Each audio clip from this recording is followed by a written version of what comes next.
दोस्तों हमारे YouTube channel में आपका स्वागत है। इस वीडियो में हम बात करेंगे कुछ ऐसे शेयरों के बारे में जिनमें खबरें देखने को मिल रही हैं। करीब 17 खबरें नज़र आ रही हैं और कई इतने ही शेयरों पे हम डिस्कस करेंगे इस वीडियो में। लेकिन उससे पहले मैं कहना चाहूँगा कि अगर आपने हमारे चैनल को सब्सक्राइब नहीं किया है तो कृपया सब्सक्राइब कर लें और बेल आइकन भी दबा लें। सबसे पहले बात करेंगे नेशनल एल्यूमिनियम कंपनी लिमिटेड के बारे में। लास्ट सेशन में इसमें 1.5% के आसपास की गिरावट के साथ क्लोजिंग देखने को मिली थी। बाजार बंद होने के बाद इसमें एक अपडेट देखने को मिली थी, इस वजह से आप चाहें तो इस पे नज़र रख सकते हैं। अपडेट इसमें यह है कि कंपनी ने माइनिंग लीज डीड को साइन किया है। ये उत्कल डी और उत्कल ई क्रोल ब्लॉक है। इसके लिए ये साइन होते हुए कंपनी का तरफ से देखने को मिला है। इससे कंपनी को अनुमान है कि उसकी जो प्रोडक्शन कैपेसिटी है कोल की वो बढ़ेगी। 4 मीट्रिक टन पर एनम बढ़ाने का अनुमान लेकर कंपनी चल रही है। लीज डीड की जो वैलिडिटी है वो अप्रैल 21 2051 तक रखी गई है, यानी अगले 25 साल से ज़्यादा का रखा गया है। तो आप इस पे चाहे तो नज़र रख सकते हैं। पिछले 5 सेशन में इसमें बात करें तो 5.5% के आसपास की गिरावट है। एक महीने में 14% से ज़्यादा की गिरावट है। हालांकि 6 महीने की बात करें तो 13.5% से ज़्यादा, कह सकते हैं कि 14.25% के आसपास की उछाल भी नज़र आ रही है। 2024 में अब तक यह कंपनी 57% से ज़्यादा प्रॉफिट दे चुकी है। वहीं अगर बात करें भारत फोर्ज लिमिटेड के बारे में तो लास्ट सेशन में इसमें 2% के आसपास की तेज़ी के साथ क्लोजिंग देखने को मिली थी। इसमें एक महीने की बात करें तो मामूली हरियाली नज़र आ रही है, लेकिन 6 महीने में इसमें 23% के आसपास की गिरावट है और इस साल अब तक महज 6.25% के आसपास की उछाल देखने को मिल रही है। तो अपडेट की बात करें तो इसमें अपडेट ये है कि कंपनी ने एक इन्वेस्टमेंट प्लान का अनाउंसमेंट किया है। उसके तरफ से बताया गया है कि जर्मन में उसकी जो होली ओन्ड सब्सिडरी कंपनी देखने को मिलती है Bharat forge global holdings GmbH, उसमें कंपनी लगभग 345 करोड़ रुपए इन्वेस्ट करेगी। तो ये अच्छी खबर इसमें देखने को मिल रही है। आप इस पे भी चाहे तो अपनी निगाह रह सकते हैं। भारत पेट्रोलियम कॉरपोरेशन लिमिटेड के शेयरों के बारे में बात करें तो लास्ट सेशन में 0.25% के आसपास की तेज़ी के साथ क्लोजिंग देखने को मिली थी। कंपनी ने बताया है कि उस एक लोवेस्ट बीडर सेलेक्ट हुआ है। एनटीपीसी का एक टेंडर जारी किया गया था जिसमें ये लोवेस्ट बीडर सेलेक्ट हुआ है। इस टेंडर के तहत कंपनी को ऑर्डर मिला है सोलर पावर जनरेशन इस्टेब्लिश करने के लिए 1200 megawatt ISTS connected solar PV power project पूरे इंडिया में बनाए जाने हैं। तो इसमें से 150 मेगावाट कैपेसिटी का BPCL को प्रोजेक्ट मिला हुआ है। तो अच्छी खबर इसमें भी कह सकते हैं। पिछले 5 सेशन की बात करें तो इसमें मामूली हरियाली है। एक महीने में 1.5% से ज़्यादा की गिरावट है। 6 महीने में भी गिरावट नज़र आ रही है। इस साल अब तक 28 कह सकते हैं कि 29% के आसपास की उछाल यह कंपनी दे चुकी है। इस वजह से आप चाहें तो एनटीपीसी पे भी नज़र रख सकते हैं, क्योंकि एनटीपीसी की तरफ से 1200 megawatt ISTS connected solar PV power project की जो बात कही गई है, तो आप इस पे भी चाहें तो नज़र रख सकते हैं। कम्युनिकेशन यानी टेली कम्युनिकेशन शेयरों पर भी नज़र रखना होगा। एयरटेल के शेयरों में आखिरी दिन थोड़ी सी गिरावट के साथ क्लोजिंग रही थी। पिछले 5 सेशन में इसमें 2% से ज़्यादा की गिरावट है। एक महीने में हालांकि मामूली हरियाली है। 6 महीने में 11% की उछाल है और इस साल यानी एक साल में 56% से ज़्यादा की प्रॉफिट यह कंपनी दे चुकी है। अपडेट टेलीकम्युनिकेशन के लिए ये देखने को मिल रहा है कि ट्राई ने एक नया प्रीपेड रिचार्ज जो प्लान देखने को मिलता है उसको री इंट्रोड्यूस किया है।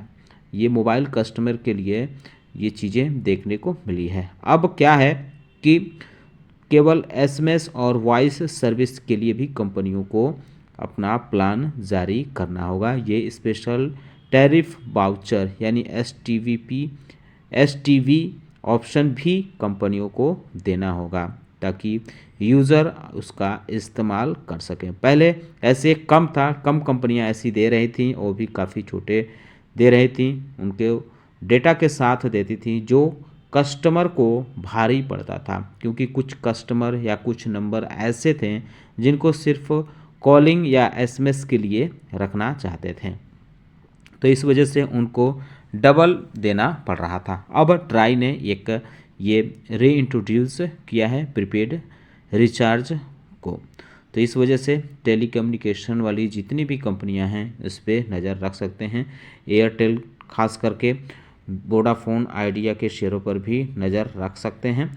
लास्ट सेशन में इसमें कुछ खास बदलाव नहीं देखने को मिला था। 5 दिनों में इसमें 4.5% के आसपास की गिरावट है, एक महीने में 7% के आसपास की उछाल है, जबकि 6 महीने में इसमें 56% के आसपास की गिरावट नज़र आ रही है।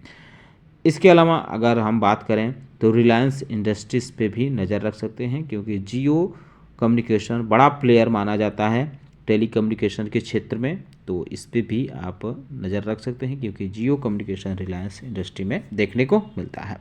रिलायंस इंडस्ट्रीज़ में एक खबर और देखने को मिल रही है, इसकी सब्सिडरी कंपनी जो देखने को मिलती है रिलायंस रिटेल, इसने एक कंज्यूमर सेफ्टी प्लेज साइन किया है। नेशनल कंज्यूमर डे पर यह साइन होते हुए देखने को मिला है।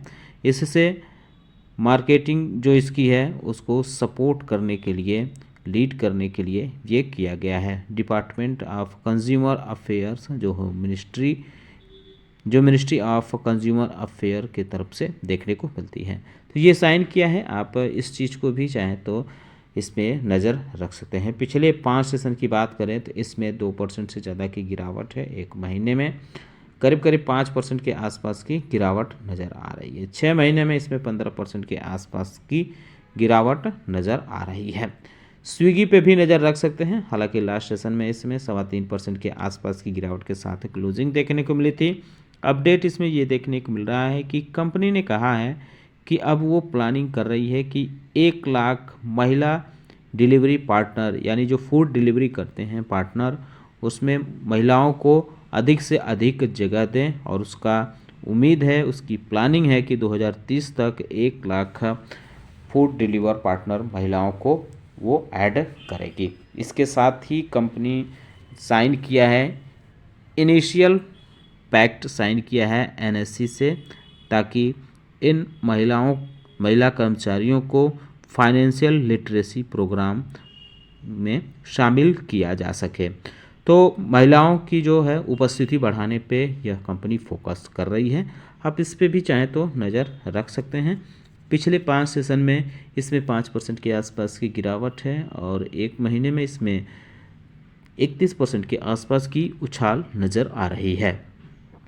वहीं अगर हम बात करें रैमकी इंफ्रास्ट्रक्चर लिमिटेड के बारे में, तो लास्ट सेशन में मामूली गिरावट के साथ क्लोजिंग देखने को मिली थी। हालांकि शुरुआती दौर में इसमें तेज़ी भी नज़र आई थी। अपडेट की बात करें तो इसमें अपडेट ये है कि कंपनी को लेटर ऑफ एक्सेप्टेंस यानी LOA मिला है। 215 करोड़ रुपए का कॉन्ट्रैक्ट एक तरह से कह सकते हैं कि कंपनी को मिला है। Hyderabad metropolitan water supply and sewerage board के तरफ से मिला है। इस प्रोजेक्ट के तहत कंपनी को माइनिंग ऑपरेशन और मेंटेनेंस सीवर ट्रीटमेंट प्लांट का करना है, और साथ ही साथ जो सीवर लाइन है उन पे भी काम करना है। अगले 5 सालों के लिए ये प्रोजेक्ट कंपनी को मिला है, तो ये भी अच्छी खबर इसमें देखने को मिल रही है। पिछले 5 सेशन में इसमें 6% के आसपास की गिरावट है, एक महीने में 9% की उछाल है, और 6 महीने में 4% की तेज़ी है। इस साल अब तक 26% के आसपास की गिरावट इसमें देखने को मिल रही है। अगली कंपनी ICICI बैंक लिमिटेड है। लास्ट सेशन में गिरावट के साथ शुरुआत हुई थी, बीच में थोड़ी रिकवरी रही, फिर गिरावट आई और फिर रिकवरी, मामूली हरियाली के साथ क्लोजिंग इसमें देखने को मिली है। कंपनी ने बताया कि वो अपने अक्टूबर-दिसंबर क्वार्टर का रिजल्ट 25 जनवरी को जारी करेगा। आपको बता दें कि जो सितंबर क्वार्टर का कंपनी ने रिजल्ट जारी किया था, बेहतरीन रिजल्ट देखने को मिला था। जो एस्टिमेट था शेयर बाज़ार में उससे बेहतरीन इसका रिजल्ट देखने को मिला था। 11,745 करोड़ रुपए कंपनी ने नेट प्रॉफिट दर्ज किया था, जो पिछले साल के Q2 के प्रॉफिट के मुकाबले 14.5% ज़्यादा था। तो इस पे भी आप चाहें तो नज़र रख सकते हैं। ऑयल इंडिया कॉरपोरेशन लिमिटेड के बारे में बात करें तो लास्ट सेशन में इसमें मामूली हरियाली के साथ क्लोजिंग देखने को मिली। कंपनी अब ओडिशा गवर्नमेंट के साथ एक एग्रीमेंट साइन करने के लिए पूरी तरह से तैयार है। जनवरी में ये एग्रीमेंट साइन होगा। एक प्रोजेक्ट है नेप्था क्रैकर प्रोजेक्ट जो प्रदीप में है, ये इसी महीने यानी जनवरी में इस पे एग्रीमेंट साइन होने वाला है कंपनी यानी इंडियन ऑयल और ओडिशा गवर्नमेंट के तहत। तो इस प्रोजेक्ट को जो है इसका प्रिंसिपल अप्रूवल भी मिल गया है इंडियन ऑयल की कमेटी के तरफ से। इंडियन ऑयल जो है इसमें 61,000 करोड़ रुपए इन्वेस्ट करेगी। तो ये बड़ा अपडेट इसमें भी देखने को मिल रहा है। वहीं अगर बात करें पेंसिया बायोटेक लिमिटेड के बारे में तो लास्ट सेशन में इसमें 2% के आसपास की उछाल के साथ क्लोजिंग देखने को मिलती है। हालांकि शुरुआती दौर में गिरावट रही थी और दिन भर एक तरह से कहें तो थोड़ी सी हरियाली थोड़ी सी गिरावट में चला, लेकिन आखिरी दौर में इसमें थोड़ी उछाल देखने को मिली। पिछले 5 सेशन की बात करें तो इसमें 5% से ज़्यादा करीब 6% के आसपास की गिरावट है। एक महीने में देखें तो 3.25% के आसपास की उछाल है। 6 महीने में इसने 218% का प्रॉफिट दिया है। इस साल अब तक 153% के आसपास का प्रॉफिट इस कंपनी ने दिया है। अपडेट की बात करें तो इसको एक प्रोजेक्ट मिला है, माफ़ कीजिएगा, एक कॉन्ट्रैक्ट मिला है, लेटर ऑफ अवार्ड कह सकते हैं, कंपनी को मिला है, यूनिसेफ के तरफ से मिला है। 115 मिलियन डोज जो बायोलेंट ओरल पोलियो वैक्सीन है उसकी सप्लाई करनी है। तो ये $14.95 मिलियन का ये कंपनी को ऑर्डर मिला है। ये फाइनेंशियल ईयर 2025 में ये टोटल सप्लाई करनी है। तो इस पे भी आप चाहें तो नज़र रख सकते हैं। वहीं अगर हम बात करें रेलिगेयर एंटरप्राइजेज लिमिटेड के बारे में तो पिछले दिनों से इसमें इन्वेस्टिगेशन चल रहा था, लेकिन अब ये इन्वेस्टिगेशन ख़त्म हो गया है। कंपनी की तरफ से बताया गया है कि उसकी जो यूनिट देखने को मिलती है रेलिगेयर फिनवेस्ट, इसमें फॉरेंसिक इन्वेस्टिगेशन जो चल रहा था वो अब समाप्त हो गया है। इसकी रिपोर्ट भी आ गई है और कंपनी के बोर्ड ऑफ डायरेक्टर को रिपोर्ट सौंप दी गई है। हालांकि इस रिपोर्ट में क्या है ये भी बताया नहीं गया है, तो अभी इस पे नज़र रखनी होगी।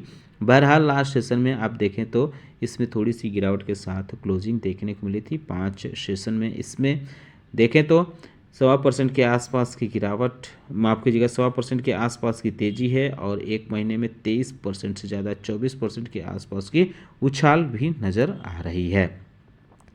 अपोलो हॉस्पिटल की बात करें तो लास्ट सेशन में इसमें आधा % के आसपास की गिरावट के साथ क्लोजिंग देखने को मिली थी।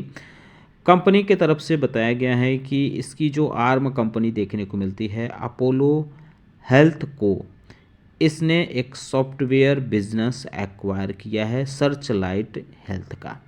ये सर्चलाइट हेल्थ से सॉफ्टवेयर बिजनेस एक्वायर किए गए हैं। ये 67.5 करोड़ रुपए में एक्विजिशन देखने को मिला है। पिछले 5 सेशन में इसमें मामूली गिरावट है एक महीने में, हालांकि 2% के आसपास की तेज़ी भी दिख रही है।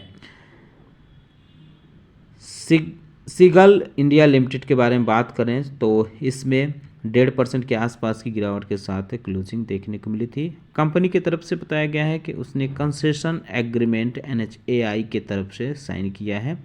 एक 981 करोड़ रुपए का प्रोजेक्ट है, इसके लिए ये एग्रीमेंट होते हुए देखने को मिला है। मजगान डॉक शिप बिल्डर्स पे भी नज़र रख सकते हैं लास्ट सेशन में, हालांकि इसमें गिरावट रही थी 0.25% के आसपास। पिछले 5 सेशन की बात करें तो 11% तक यह शेयर टूट चुका है, लेकिन एक महीने में 11% की तेज़ी है और 6 महीने में इसमें 16% की तेज़ी नज़र आ रही है। लेकिन एक साल के आंकड़े पर नज़र डालें तो 102% तक यह शेयर अपने निवेशकों को प्रॉफिट दे चुका है। अपडेट इसमें यह है कि कंपनी जो है रिकॉर्ड डेट अनाउंस कर दिया है। स्टॉक स्प्लिट जो देने वाली है 27 दिसंबर इसकी फिक्स डेट रहेगी स्टॉक स्प्लिट के लिए। तो इसके तहत जो कंपनी है स्टॉक स्प्लिट करेगी, 10 रुपये के फेस वैल्यू वाला शेयर 5 रुपये के फेस वैल्यू पर स्प्लिट होगा, यानी एक के बदले 2 शेयर मिलेंगे। तो इस पर भी आप चाहें तो नज़र रख सकते हैं। इसके अलावा एक कंपनी का IPO आने वाला है, उससे संबंध में खबर देखने को मिल रही है। जो राजस्थान की कंपनी देखने को मिलती है मंगल इलेक्ट्रिक इंडस्ट्रीज़ लिमिटेड, ये कंपनी अब IPO लाने के विचार में कर रही है। इसने सेबी में फाइल भी यानी DRHP सबमिट कर दिया है। IPO कंपनी 450 करोड़ रुपए का IPO लेकर आने वाली है।